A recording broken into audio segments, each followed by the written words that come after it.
Welcome back, everybody. So yesterday I did get a nice package in from Wiring Specialties. I'm going to show a quick clip of that, me unboxing my harness. And after that, as you can see, my wheels are no longer behind me. I did have my best friend pick them up and put tires on them for him.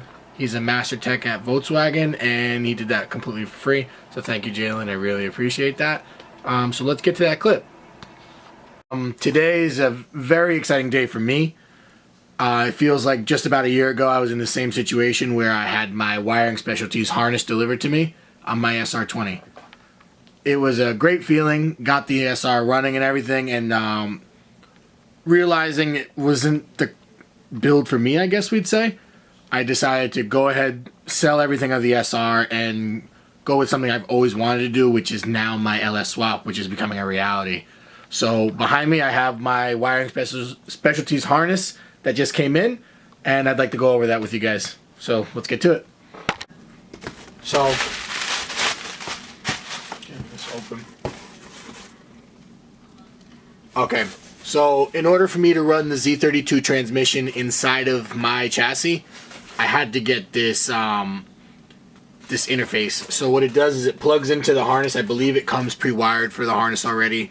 It's plug and play. You plug it in and it calibrates your speedometer and tachometer to the speed sensor of the S13 transmission.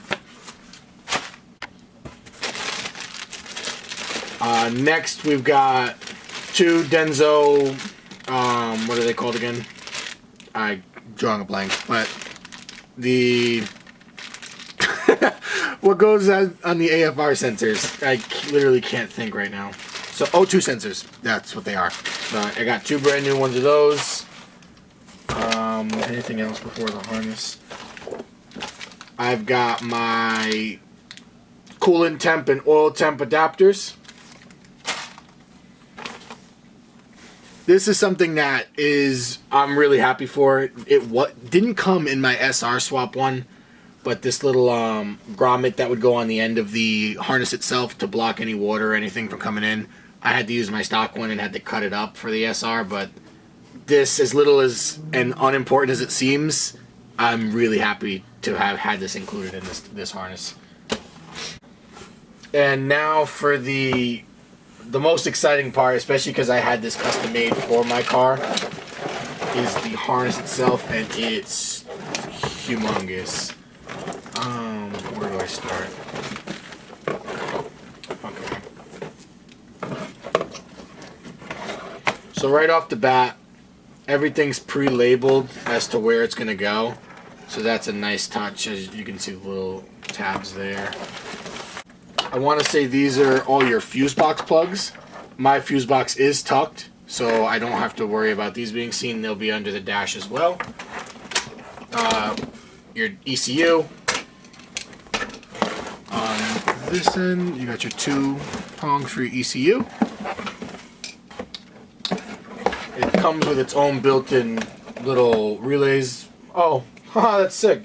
For your fuel pump, your fans, and I don't know what these two relays are, but that's a really cool touch that wasn't on my SR. Okay, and now this is OBD2. Yes, it looks like my OBD port on that. Comes with its own cap and everything for that. That's cool. As we go further down, of course your wire harness is going to split in two, both halves of the engine. And like I was saying before, how everything is labeled as to what's going to go where and what sensor it is. So that's so cool. I love Wiring Specialties harnesses. I've had nothing but good experiences with them. Quick turnover times. They made this wire harness for me specifically because I had a little bit of a different build than most people would do, and it only took them about 3 weeks to get it made from scratch for me. So that in itself was awesome. But yeah, man, it's got great loom all over it. What is this one? Starter. So yeah, I can't wait to move forward with this. This is just a video of me showing the harness up. So this is that little tach speedometer calibrator. and they pre-wire it for you, and it's already set up on the other end of your harness, so for an easy install.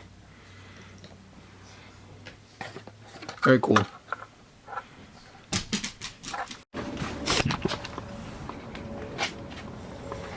So I kind of didn't wait and actually videotape myself installing the harness, only because I am missing quite a few sensors that I haven't decided what I'm going to do yet, and it kind of defeats the purpose because every LS is going to be somewhat different than the next.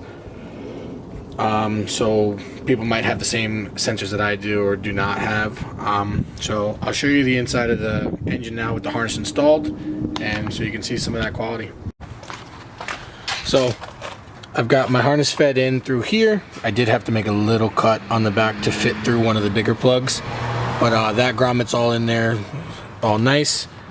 You've got the harness here, splits in two to your passenger side of the engine and then the driver side of your engine. And then, so Wiring Specialties does do a really good job with their loom and everything. So it's all heat protected. That's awesome. But all in all, the engine with the harness on and the headers looks great. Can't wait to start it up. I'm just missing my drive shaft. That's one of the only things I need left before I can actually start this thing up. And then I just need my ECU back as well. I had that sent out to have it VATS deletes, and just to start up tune to run on the transmission that I'm going with and everything. But literally plugging in my ECU or ECM in this case on a GM motor and my drive shaft, and it's good for startup.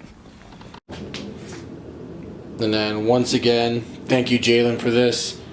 I really appreciate me not having to spend the extra $200 on mounting tires. I'm running a 215/35 on an 18-inch wheel, 9-inch wide. I think they're gonna look great on the car. Can't wait to install them.